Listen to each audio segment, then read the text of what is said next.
Hello student, आज आपण आपल्या नेक्स्ट लेक्चरमध्ये बघणार आहोत की आपली जी इकोसिस्टीम आहे ती इकोसिस्टीम कसा फंक्शन करते, कोणकोणत्या प्रकारे तिला फंक्शन करण्यासाठी कोणकोणत्या गोष्टी कारणीभूत आहेत, तर ते आपण आज या लेक्चरमध्ये बघणार आहोत. आपण अगोदरपर्यंत बघितलं की या इकोसिस्टीमचं स्ट्रक्चर कोणकोणत्या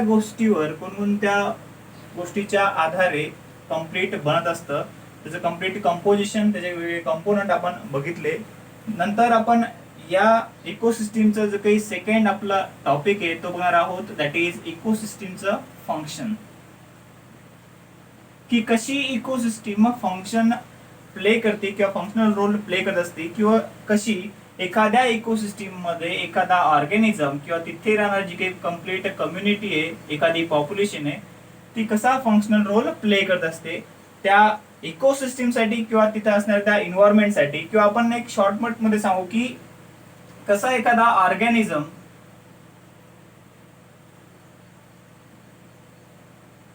इफेक्ट करतो किंवा इफेक्ट पाडत असतो तिथे असलेल्या एन्व्हायरमेंट वरती, किंवा कसं एखादं एन्व्हायरमेंट रिस्पॉन्सिबल असतं एखाद्या ऑर्गॅनिझमला वेगळं एन्व्हायरमेंट क्रिएट करण्यासाठी किंवा ऑर्गॅनिझम वरती एखादा इफेक्ट पाडण्यासाठी. मग ही जर का एक इकोसिस्टीम आहे, तर या इकोसिस्टीम मध्ये काही ना काही एखादी गोष्ट घडत असेल जेणेकरून त्या इकोसिस्टीमचं फंक्शन होत असेल. त्या इकोसिस्टीमचं फंक्शन रोल करण्यासाठी किंवा प्ले करण्यासाठी एक जे गोष्ट घडते त्या गोष्टीला आपण म्हणू तिथे असणारी कंप्लीट एक सायकल, तिथे असणारी किंवा तिथे होत असणारी एखादी complete cycle.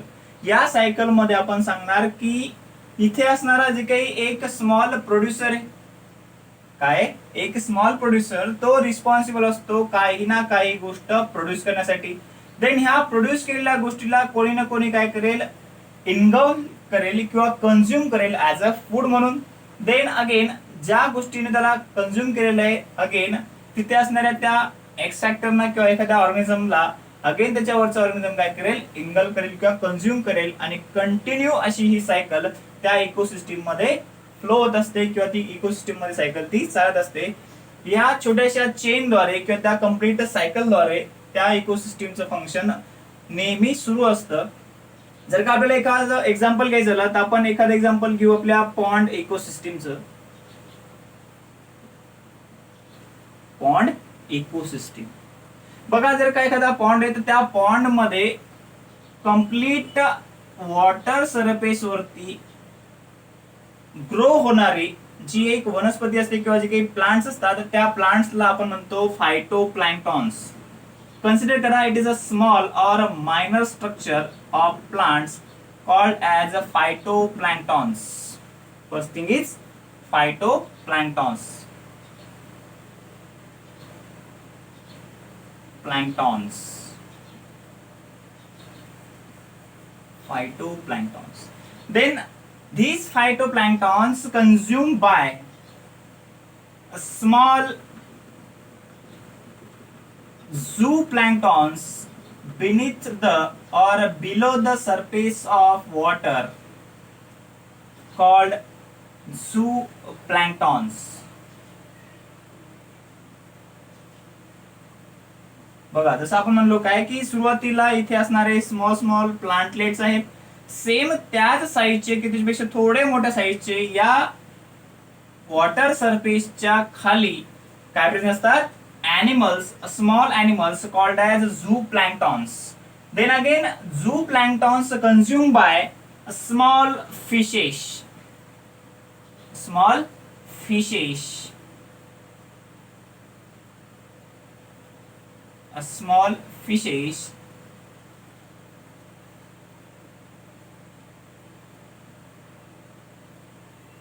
small fishes then again these small fishes consumed by a large fishes.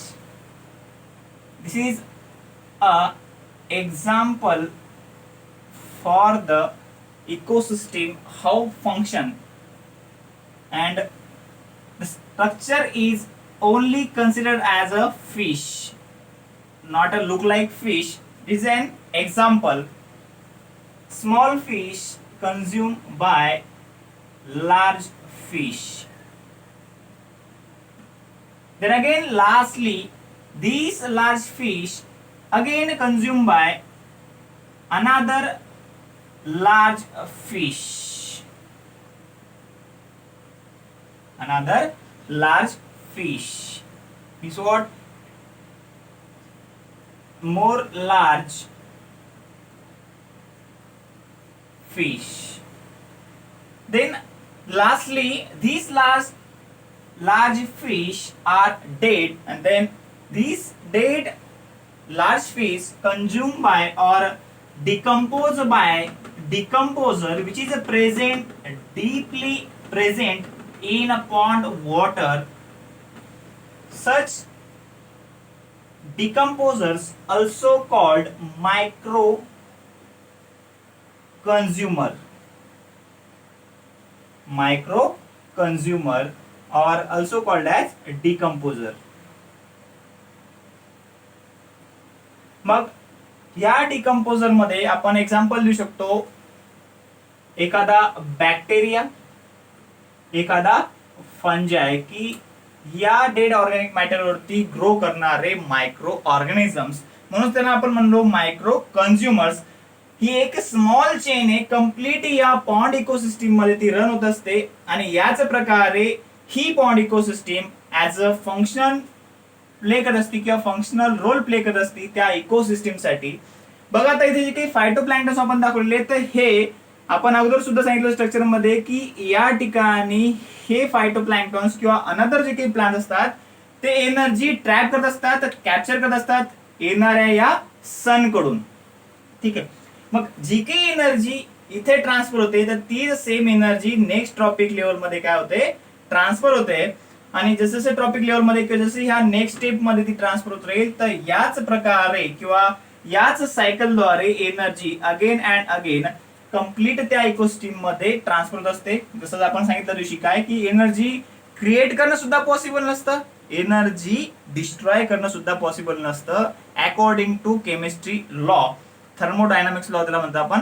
Then बघा ह्या छोट्याशा सायकलद्वारे आपण म्हणतोय काय की फंक्शन होतंय, फंक्शनल रोल प्ले होतोय त्या पॉन्ड इकोसिस्टीमचा. मग आपण सांगणार काय की इकोसिस्टीमचं स्ट्रक्चर आपण बघितलं, देन त्या इकोसिस्टीमचं स्ट्रक्चर कसं फंक्शन करतं त्या कम्प्लीट एरियामध्ये, त्या कम्प्लीट प्लेस मध्ये, तर हे त्याचं एक काय एक प्रकारचं एक्झाम्पल आहे. देन बघा ह्या फंक्शनल रोल साठी काही गोष्टी आपण सांगितल्या होत्या किंवा पर्टिक्युलर एक ऑर्डर सांगितली होती.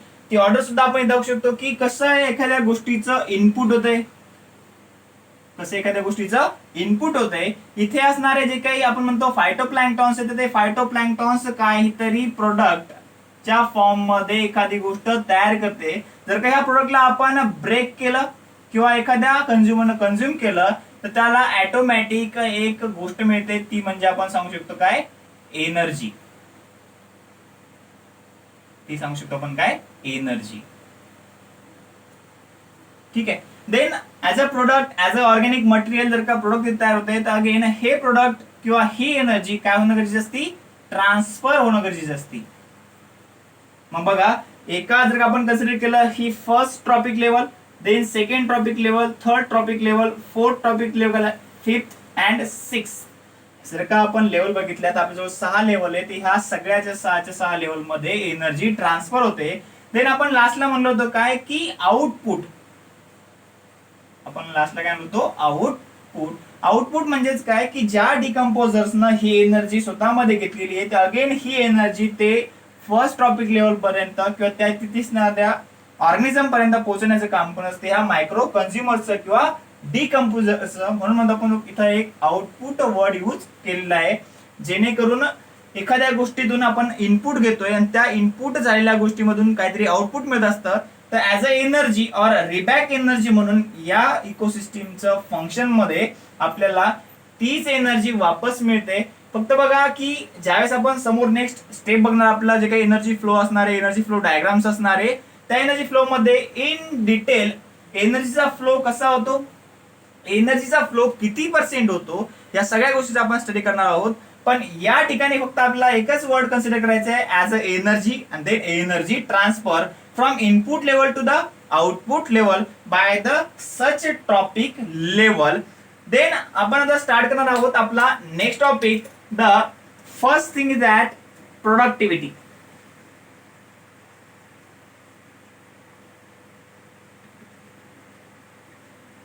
प्रोडक्टिव्हिटी, एक minute stop. Next thing is that or next point is that productivity. बघा आता प्रोडक्टिव्हिटी पॉइंट मध्ये आपल्याला बघायचं आहे की कसा एखादा ऑर्गॅनिझम एखादी गोष्ट प्रोड्यूस करतो किंवा कशाद्वारे ती एखादी गोष्ट किंवा एनर्जी प्रोड्यूस कशा प्रकारे करतो.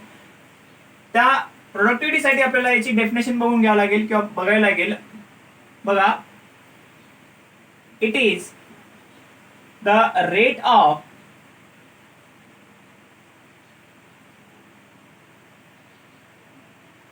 biomass or organic matter produced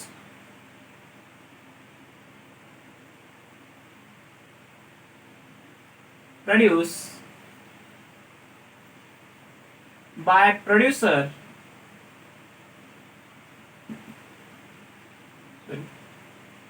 per unit area in unit time called productivity.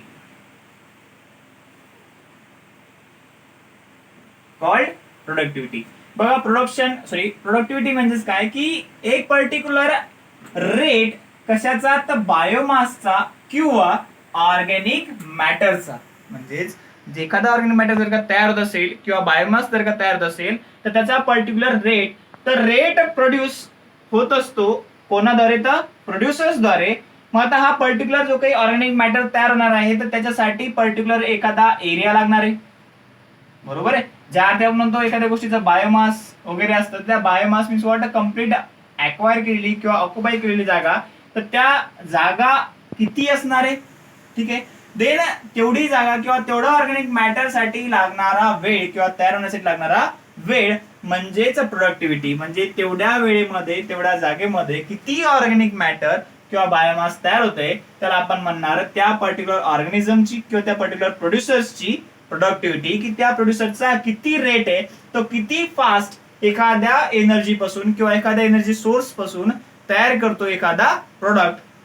Then बघा, जर का आपल्याला प्रोडक्टिव्हिटी कन्सिडर करायची असेल किंवा प्रोडक्टिव्हिटी अंडरस्टँड करायची असेल, समजून घ्यायची असेल, त्यासाठी आपल्याला अगेन दोन गोष्टी समजून घेणं महत्त्वाचे असतात. किंवा या प्रोडक्टिव्हिटीचा आपण सांगू की it is two types of productivity.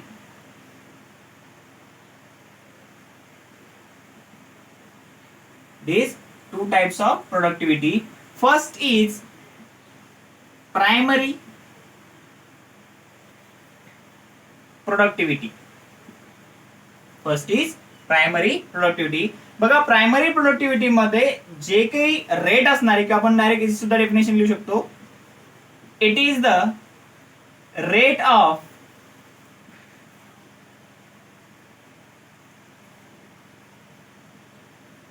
capture radiant or solar energy by producers. त्याला आपण और मध्ये प्लांट सुद्धा म्हणू शकतो.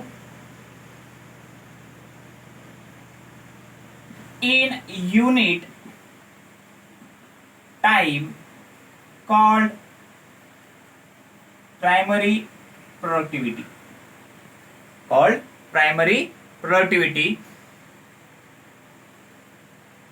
बघा, आता डेफिनेशन बघून झालेली आपली काय, प्रायमरी प्रोडक्टिव्हिटी. नेक्स्ट टॉपिक जो आहे आपला तो आपण नंतरच्या लेक्चर मध्ये बघू, कारण की थोडंसं टाइमचं आपल्याला बंधन आहे. Okay, thank you.